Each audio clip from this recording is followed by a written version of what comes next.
At least 300 Iranian civilians have been killed in Israeli attacks over the past 4 to 5 days since Israel launched a series of aerial strikes, taking out Iran's military command as well as killing a number of Iranian nuclear scientists. Now, the Israelis say they have complete air dominance over the skies above Tehran.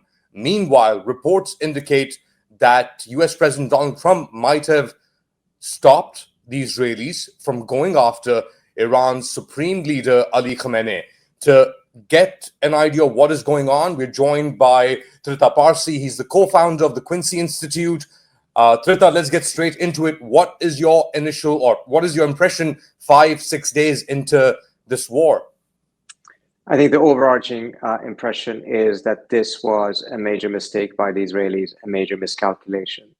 They thought that they could go in, they thought that they would have significant capacity to take out Iran's command and control. Initially, it truly did look as if they had succeeded, but within 18 hours, the Iranians had restructured it. And within 24 to 48 hours, the Israelis went back to Washington and asked the US to enter the war. Remember, the conversations between Trump and Netanyahu essentially had been, look at how we destroyed Hezbollah, look at how we destroyed Hamas, just let us do it. We're not asking you to go in, we're asking you to let us go in. Well, 48 hours later, they were back there saying, you know what, why don't you go in? Which is an indication that they have not succeeded. That doesn't mean that Iran is winning. That doesn't mean that Iran is not suffering tremendously. That doesn't mean that Iran can or cannot sustain this. But we're seeing two things. The Iranians are inflicting far more damage on Israel than Israel ever thought they could. And the Israelis are not destroying the nuclear program in the manner that actually would lead them to say that their operation was successful. There's so much to unpack here, but over the past 24 hours, we've had reports that the US is moving refueling tanks to Europe. The Israelis have invited the Americans to partake in their war against Iran. What is the American position here? I think when you see this degree of mixed messaging from the Trump administration, it's essentially a sign that they have lost control, that they're not in charge of exactly the situation. There are times in which there's very deliberate mixed messaging. And perhaps that is the case here as well. But I think that usually when it gets to this degree, in which the president essentially is contradicting himself every 10 hours, different ministers are saying different things, I think it's a sign that they've actually lost control. And it's not entirely clear where it will go from here. I find it unlikely that the United States will actually enter the war openly, absent the Iranians attacking the US itself, meaning attacking US bases or things of that nature. But there is a concern that I know is shared in the administration that there may be a false flag operation by the Israelis attacking a US base somewhere in Iraq or elsewhere, blaming it on Iraqi militias, and then by that pushing the US more directly into the war. Everything we've seen so far by the Israelis have been a calculated effort to drag the US into the war step by step. Step one was, don't do any negotiations at all. That failed. Step two was, well, if you do negotiations, adopt a zero enrichment objective so that talks fail, which is exactly what it ended up doing. Once the US shifted to a zero enrichment, talks stalled, and as a result, we had that deadlock. When the deadlock happens, next step is go into them to Trump and say, let us soften the Iranian position by bombing them. They will be more inclined to capitulate. Well, now they've achieved that. But the next step is, well, actually, now we need the US to get into the war itself. So we're seeing a clear playbook here in which step by step, smaller steps that are not explicitly designed to drag the US into the war in terms of being honest about what the objective is, but nevertheless serve that purpose very clearly. There are a few things here because on the one hand, there is this mixed messaging, and we don't know if Donald Trump was on board. Some messages attributed to him, reports say that he says that he was aware that this was going to happen. The Israelis operate an American military machine. They've got F-35s, defense systems, all logistics, air refueling tankers. Could such a major step have been taken by the Israelis without having the Americans on board?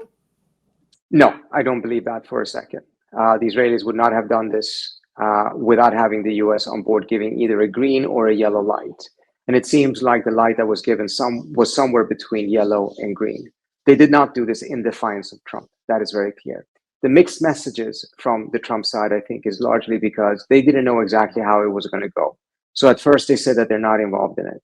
Then when they saw that for the first 12 hours it was a major success, Trump seemed to want to take credit for it. So then he embraced it. And now we're hearing signals that they're actually not involved in it. There's messages coming from the State Department, all the US embassies, that they're not part of it. At the end of the day, it may not matter. What matters more is what the perception is on the Iranian side. And the perception on the Iranian side is that the US is in on it one way or another. That's the perception, and the Iranians have had, they weren't expecting, or there's this idea that they weren't expecting this attack when it happened. The negotiators were saying they were positive going into the next round of talks. What happens to that process, first and foremost, now that Israel has basically thrown everything at this? And what is the calculus in Tehran? This was a huge failure. Their military command has been decimated, the IRGC and so on and so forth. There's a crosshair now on the supreme leader as well. Do they go towards a negotiating table facing the barrel of a gun, or do they say, no, we're going to keep fighting on against this aggression by Israel? Well, they're not going to the negotiating table under these circumstances. And the challenge now is neither side wants to go to the negotiating table from a position of weakness. Right now, there's no reason for them to go to the negotiating table from their perspective because they have zero confidence in Trump. If Trump is going to use Israeli military strikes as leverage, the Iranians will need to first neutralize that leverage before going to the table. That's their thinking at this point.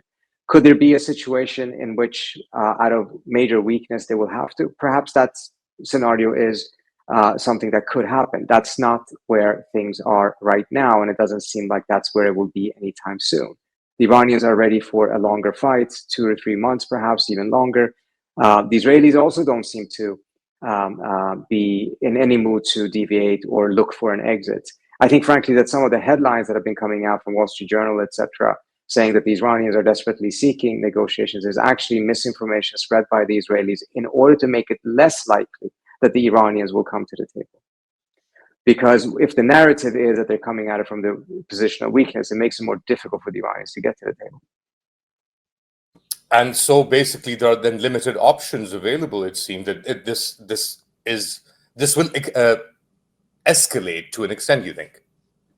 Yes, it will continue at least. It will escalate in limited way, at least for the next couple of days. The question is, when will Trump make the decision, come to the realization that the scenario is moving towards a situation in which he either has to end this war or enter the war. And the sooner he ends the war, the better his prospects are for reviving diplomacy. The longer he waits, the more difficult it will be to end the war, and the higher the risk will be that he will have to enter the war. So I think it would be prudent of the administration to quickly put pressure on the Israelis to stop this, put pressure on the Iranians to come to the table. Restart these negotiations is going to be extremely difficult. The Iranians are not going to come in there with a softer position. They will most likely come there with a harder position. But everything is resolvable still, even as bad as the situation is now, if there is a return to the original position of Trump, which is no weaponization. But if he goes back to the table and still insists on zero enrichment, then we will go through the cycle again. Zero enrichment is the dead end that brought us to this confrontation. I know we are limited on time, and I know you are a very busy schedule. Two more things. Firstly, the region. When Israel talks about having air superiority over Tehran, it's not happening in isolation. You have Jordan, you've got Iraq, that basically Israeli forces have to cross, or Air Force has to cross to come to Tehran. So there's a regional aspect to it. Saudi Arabia has condemned it. Qatar has come out in condemnation. So what is that regional position? And Iran has shown restraint, if we can call it that, by not increasing the conflict to the Strait of Hormuz, to Al-Udeid and Qatar, and so on and so forth. Yes, so far, because they also know that if they do that, then it will be an all-out war with the United States. They don't want an all-out war with the United States. And to the extent that can be avoided, it is the rational thing to do not to escalate in that matter. If, however, the US enters the war, if they reach that type of point, then I don't think the Iranians will hold back in any area. And again, what we have seen, one of the important things that have come out of all of this is that the air defense systems of Israel and the US combined are not sufficient to be able to take down all of Iran's missiles. It doesn't mean that Iran will win the war. It doesn't mean that Iran is militarily stronger than Israel, but it means that this is not the type of a war that Israel has been fighting for the last year and a half, in which they're bombing refugees in tents and paying no price for it. This is going to be a costly war for Israel, and it will be a costly war for the United States, because the missiles the Iranians use against the American bases will be shorter range missiles. They have plenty of those left. The longer distance missiles is what they're using against the Israelis. And yes, though they have expended 400 of them, they still have probably 2,000 left. But they have a much larger number of the shorter missiles, which would be the ones that they would use against US forces. And we know that the American air defense systems are very strong, but not sufficient to be able to make sure that they shoot down everything. So it will be costly on all sides. And of course, there's the Chinese element as well. And now China, Wang Yi has come out in the past few days, said that they support Iran in this situation. China hasn't necessarily given material support in terms of air defense and so on and so forth. Can that change? It can very well change. I think the Chinese are going to be very careful. They don't want to enter into any conflicts, of course. But at the same time, given the fact that the Israelis are getting active support from the Western countries, everything from refueling, everything from shooting down missiles, etc., it wouldn't be as if the Chinese, Russians, or Pakistanis would do anything particularly escalatory if they provided Iran with weapons. But that would also then be a sign that this could end up becoming a very, very long war. And long wars result in everyone losing. Long wars indeed. Two final things. The resurgence, or actually the bringing out again of Reza Pahlavi, the son of the former Shah of Iran, and him being promoted as a viable alternative to the regime or the government in place in Iran, number one, and Gaza. A lot of commentators, especially on the Pahlavi side, argue on social media that Gaza and what's happening right now with Israel and Iran aren't related. But this is something that is following about 18, 19 months of what's been happening in Gaza. Yeah, and not only that, at this point, Reza Pahlavi had a degree of name recognition. And because of the intense unpopularity of the Iranian regime and the desperation that a lot of people felt in terms of not knowing how to find a better future without this regime, there was a degree of attraction towards him. There was also a degree of attraction because there was massive Israeli support for Netanyahu in the back, for Pahlavi in the background, boosting him on social media, etc., which left the impression that he had more support than he did. Whatever support he did has essentially been 99% depleted now as a result of him going on Western TV and essentially acting as a spokesperson for the Israeli government, making excuses for the Israelis when they're killing civilians, saying that this is not the intent of the Israelis, etc.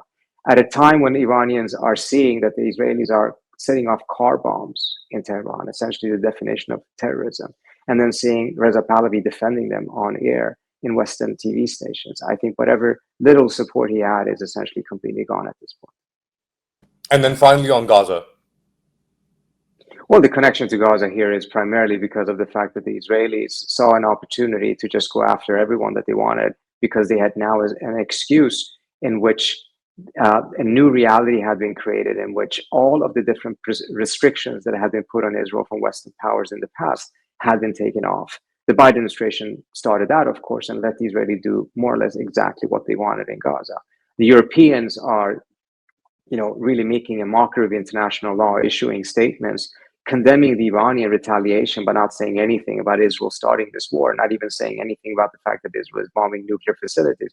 We all remember what the Europeans said when the Russians bombed Ukrainian nuclear facilities, pointing out correctly that those are war crimes. Not a word about that.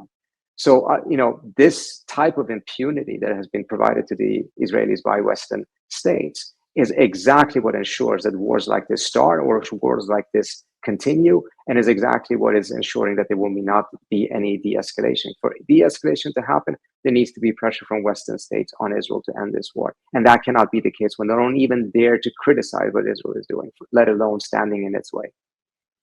Trita Parsi, Quincy Institute, thank you so much for joining us.